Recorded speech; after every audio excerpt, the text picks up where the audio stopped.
നമസ്കാരം. ഈ തിരുവോണ ദിനം പ്രാർത്ഥനാ ദിനമാണ്. പുനർചിന്തനത്തിനായി വിനിയോഗിക്കുവാനുള്ള ഓണമാണ്. എല്ലാം കീഴ്പ്പെടുത്തി എന്ന അഹങ്കാരഭാവം വെടിഞ്ഞ് ദാസ്യഭാവത്തിൽ, വിനയഭാവത്തിൽ, നിഷ്കാമ കർമ്മത്തിലേക്ക് ഓരോ ആത്മാവും എത്തേണ്ടതും ഓണത്തെക്കുറിച്ചുള്ള യഥാർത്ഥ സത്യം ഒന്ന് ഓർത്തെടുക്കാൻ ശ്രമിക്കും. പ്രതിരോധ ശേഷി വർദ്ധിപ്പിക്കുവാനും ശ്വസന വ്യവസ്ഥയെ ശക്തിപ്പെടുത്തുവാനും മാനസിക സമ്മർദ്ദം കുറയ്ക്കുന്നതിനും വേണ്ടി നിർവാണ യോഗയുടെ ഉപജ്ഞാതാവായ ഗുരു മാധവാചാര്യ ശാസ്ത്രീയമായി ചിട്ടപ്പെടുത്തിയ ശ്വസന വ്യായാമങ്ങളും പ്രാണായാമ ക്രിയകളും ഓൺലൈൻ ക്ലാസുകളായി നടന്നുവരും. നിങ്ങളുടെ ശാരീരികവും മാനസികവുമായ ആരോഗ്യം മെച്ചപ്പെടുത്തുന്നതിന് ഇത് ഏറെ ഫലപ്രദമാണ്. 12 വയസ്സിന് മുകളിൽ ഏത് പ്രായത്തിലുള്ളവർക്കും മറ്റു വിവിധതരം ജീവിതശൈലി രോഗങ്ങളുള്ളവർക്കും അവരുടെ ആരോഗ്യസ്ഥിതി മെച്ചപ്പെടുത്തുന്നതിന് ഇത് ഏറെ സഹായകമാണ്. ലോകത്തെമ്പാടും നിന്ന് ഈ ക്ലാസുകളിൽ പങ്കെടുത്തവരുടെ അനുഭവങ്ങൾ ഇത് സാക്ഷ്യപ്പെടുത്തുന്നു. നിർവാണ യോഗയുടെ ഓൺലൈൻ ക്ലാസുകളിൽ പങ്കെടുക്കുന്നതിനായി ചുവടെ കൊടുത്തിരിക്കുന്ന നമ്പറിൽ ബന്ധപ്പെടുക. യഥാർത്ഥത്തിൽ ആരാണ് മഹാബലി, ആരാണ് വാമനൻ എന്നുള്ള സത്യം നമുക്ക് നോക്കാം.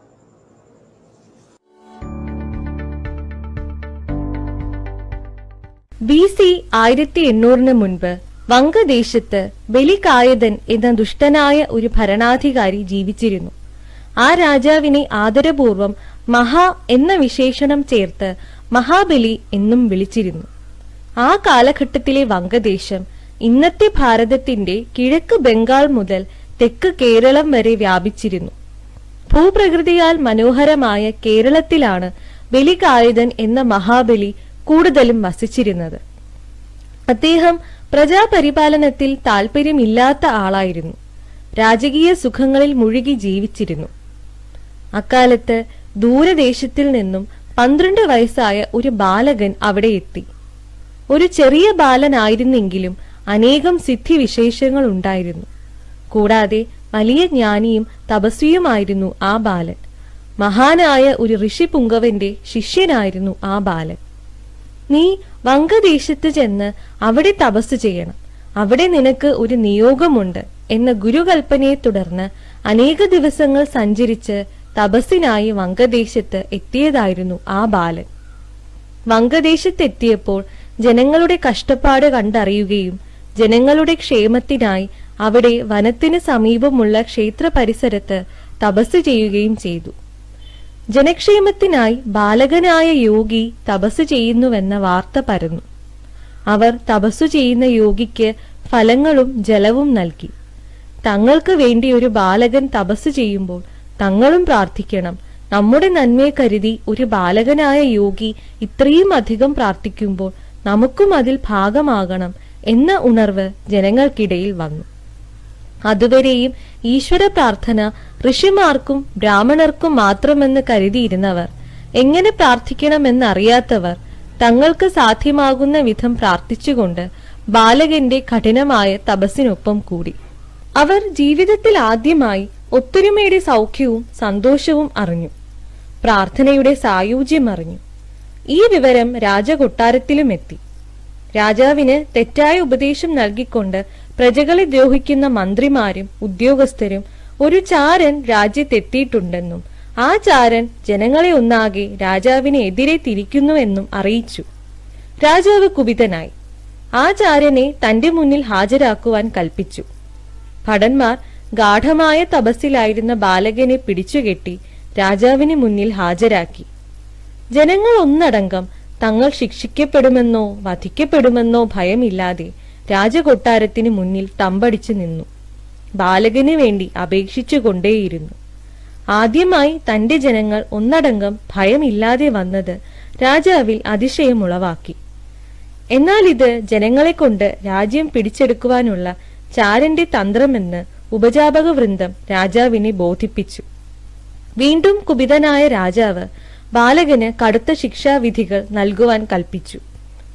അപ്പോഴും ഭയക്കാതെ പുഞ്ചിരിച്ചുകൊണ്ടിരിക്കുന്ന തേജസ്വിയായ ബാലൻ രാജാവിനെ ചിന്തിപ്പിച്ചുകൊണ്ടിരുന്നു.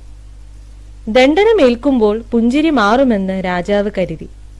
ക്ഷമയോടെ എല്ലാം സഹിച്ച ബാലകനിൽ നിന്നും പലതും ചോദിച്ചറിയുവാൻ രാജാവ് നിർബന്ധിതനായി. അരുമയോടെ പുഞ്ചിരിച്ചു നിൽക്കുന്ന ആ ബാലകനോട് രാജാവ് ചോദിച്ചു, ഹേ ബാലക, നീ പുഞ്ചിരിക്കുന്നതെന്ത്? നീ നമ്മെ വെല്ലുവിളിക്കുകയാണോ? ബാലകൻ ചിരിച്ചുകൊണ്ട് തന്നെ പറഞ്ഞു, അങ്ങയിൽ നന്മ അവശേഷിക്കുന്നത് കണ്ടാണ് പുഞ്ചിരിക്കുന്നത്. രാജാവിനെ ബാലകൻ ആക്ഷേപിക്കുന്നു എന്ന് പറഞ്ഞ് ഉപജാപക വൃന്ദം കൂടുതൽ കടുത്ത ശിക്ഷ നൽകി. എന്നാൽ രാജാവ് ചിന്തിച്ചുകൊണ്ടേയിരുന്നു തന്നിൽ നന്മ അവശേഷിക്കുന്നുണ്ടോ എന്ന്.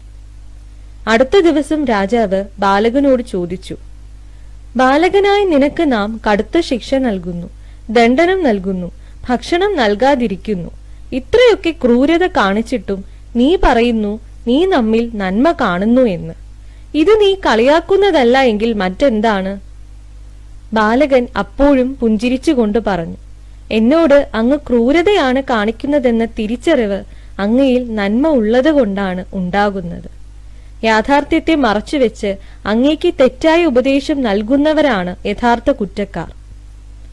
അപ്പോൾ നീ ചാരനല്ല എന്നാണോ പറയുന്നത്? രാജാവ് ചോദിച്ചു. യാഥാർത്ഥ്യം അറിയണമെങ്കിൽ അങ്ങ് സ്വയം ജനങ്ങളുടെ പ്രശ്നങ്ങളും ഹിതവും അറിയണം. ആ ബാലകൻ രാജാവിന്റെ ചുറ്റുവട്ടത്തിൽ നിൽക്കുന്നവരെക്കുറിച്ചും ജനങ്ങൾ അനുഭവിക്കുന്ന കഷ്ടപ്പാടുകളെക്കുറിച്ചും അനീതിയെക്കുറിച്ചും രാജാവിനെ അറിയിച്ചു. ഇത് രാജാവിനെ കൂടുതൽ ചിന്തിപ്പിച്ചു. രഹസ്യമായി അന്വേഷിച്ചു. വേഷപ്രച്ഛന്നനായി ജനങ്ങൾക്കിടയിൽ സഞ്ചരിച്ചു. തന്റെ ജനങ്ങളുടെ പ്രശ്നങ്ങളും അവരുടെ ദുഃഖവും അറിഞ്ഞു. താൻ ഇത്രയും നാൾ തെറ്റിദ്ധരിപ്പിക്കപ്പെടുകയായിരുന്നുവെന്നും ബാലൻ പറയുന്നതാണ് ശരിയെന്നും അറിഞ്ഞു. താൻ ഇത്രനാളും ചെയ്തു വന്ന തെറ്റുകൾ ഓർത്ത് രാജാവ് അങ്ങേയറ്റം ദുഃഖിച്ചു, പശ്ചാത്തപിച്ചു. ഈ ബാലകന് എങ്ങനെയാണ് തെറ്റും ശരിയും തിരിച്ചറിയാൻ കഴിയുന്നതെന്ന് രാജാവ് ആരാഞ്ഞു.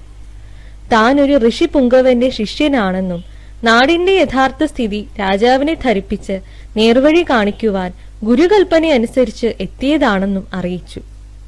രാജാവാകട്ടെ തന്റെ രാജ്യവും സകല സമ്പത്തും സുഖ സൗകര്യങ്ങളും ആ ബാലകന് മുന്നിൽ അടിയറവ് വെച്ചു. ഒപ്പം തന്റെ കുറവുകളും തെറ്റുകളും അപ്രകാരം സമർപ്പിച്ചു. തന്നെ ശിഷ്യനായി സ്വീകരിക്കണമെന്നും താൻ ബാലകന്റെ ദാസനാണെന്നും ബാലകനോട് പറഞ്ഞു.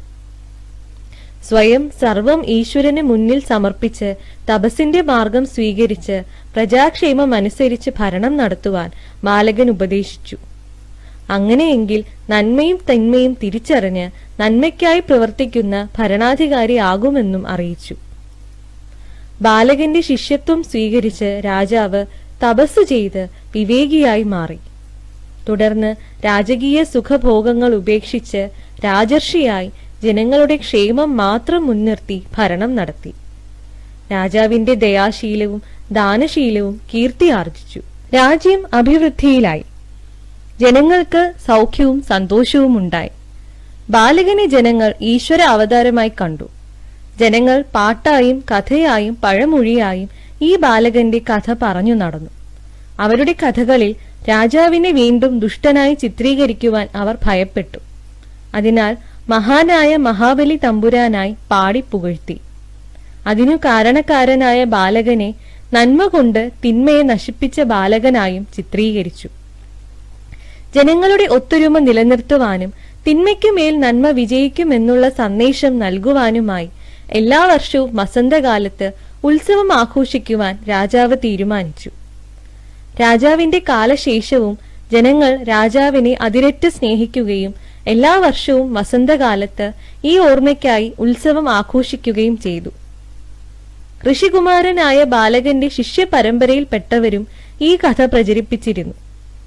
സമത്വവും നന്മയും നിറഞ്ഞ കാലത്തെപ്പറ്റിയുള്ള ബോധം ജനങ്ങളിൽ ഉണ്ടാക്കുന്നതിനായി ശ്രമിച്ചിരുന്നു. ആ ശിഷ്യ പരമ്പരയിൽപ്പെട്ടവർ കേരളത്തിനും തമിഴ്നാടിനും ഇടയ്ക്കുള്ള മലനിരകളിൽ തപസ്സിരിക്കുകയും ഋഷിമാർക്കിടയിലും ജനങ്ങൾക്കിടയിലും ഈ കഥ പ്രചരിപ്പിക്കുകയും ചെയ്തു. ഈ സത്യമാണ് ഇന്ന് വാമനനും മഹാബലിയുമായി മാറിയത്. അക്കാലത്ത് ആദിവാസി ഗോത്രക്കാർ പണിയെടുക്കുമ്പോൾ ആനന്ദത്തിനായും തങ്ങളുടെ തലമുറയ്ക്ക് നന്മ തിന്മകളെക്കുറിച്ച് പറഞ്ഞു കൊടുക്കുന്നതിനായും പാട്ടുരൂപത്തിൽ ആ സംഭവ കഥ പ്രചരിപ്പിക്കുകയുമുണ്ടായി. അവരുടെ സന്തോഷം ആഘോഷിക്കുവാൻ ചിങ്ങമാസത്തിലെ ശ്രേഷ്ഠ ദിനമായ തിരുവോണനാൾ തിരഞ്ഞെടുക്കുകയുണ്ടായി. ഈ ദിവസം കുട്ടികളെ നന്മയുള്ളവരാക്കി മാറ്റുവാൻ വേണ്ടി കഥ പറഞ്ഞു കൊടുക്കുകയും തിന്മയില്ലാതാക്കുവാൻ പരിശ്രമിക്കുകയും ചെയ്തു. ഇതാണ് ഇന്നും ഓണം ആഘോഷിക്കുന്നതിന് പിന്നിലെ സത്യം. കാലാകാലങ്ങളായി ജാതി മത വർണ്ണ വ്യത്യാസങ്ങളില്ലാതെ കേരളീയ ജനത ഓണം ആഘോഷിച്ചു വരുന്നു. ഓണാഘോഷങ്ങളിലൂടെ പരമ്പരാഗത കലകൾ പ്രോത്സാഹിപ്പിക്കുകയും നല്ല സംസ്കാരങ്ങൾ നിലനിർത്തി വരികയും ചെയ്യുന്നു. കള്ളവും പൊളിയും ഇല്ലാത്ത സമത്വ സുന്ദരമായ നാളുകളെ കുറിച്ചുള്ള സന്ദേശം കുഞ്ഞു മനസ്സുകളിൽ പോലും നന്മയുടെ പ്രതീക്ഷകൾ ഉണർത്തുന്നു. കുറച്ചേറെ വർഷങ്ങളായി ബാഹ്യ ആഘാടങ്ങളിലും വിവിധതരം കച്ചവടങ്ങളിലും മാത്രമായി ഓണത്തിന്റെ വ്യാപ്തി ഒതുങ്ങിയിരുന്നു. ഒത്തൊരുമയുടെയും നന്മയുടെയും സമത്വത്തിന്റെയും മൂല്യങ്ങളാണ് ഓണത്തിലൂടെ പകർന്നു നൽകേണ്ടത്. മലയാളികളുടെ ഒത്തൊരുമയുടെയും നന്മയുടെയും ദൃഷ്ടാന്തങ്ങൾ പലപ്പോഴും ലോകത്തിന് മുന്നിൽ മാതൃകയായിട്ടുണ്ട്. കാണം വിറ്റും ഓണം ഉണ്ണണം എന്ന പഴമൊഴിയെ നമുക്ക് തള്ളിക്കളയാം. ജാഗ്രതയോടെ കരുതലോടെ ഉള്ളവർ ഇല്ലാത്തവർക്ക് നൽകുകയും തങ്ങളുടെ ചുറ്റുമുള്ളവർ പട്ടിണി കിടക്കുന്നില്ല എന്ന് ഉറപ്പുവരുത്തുകയും ചെയ്യാം. ഈ തിരുവോണ ദിനം ലോക നന്മയ്ക്കായുള്ള പ്രാർത്ഥനാ ദിനമായി നമുക്ക് ആചരിക്കാം. കർമ്മരൂപി ഈശ്വരൻ വിരാജ്. ലോക സമസ്ത സുഖിനോ ഭവന്തു.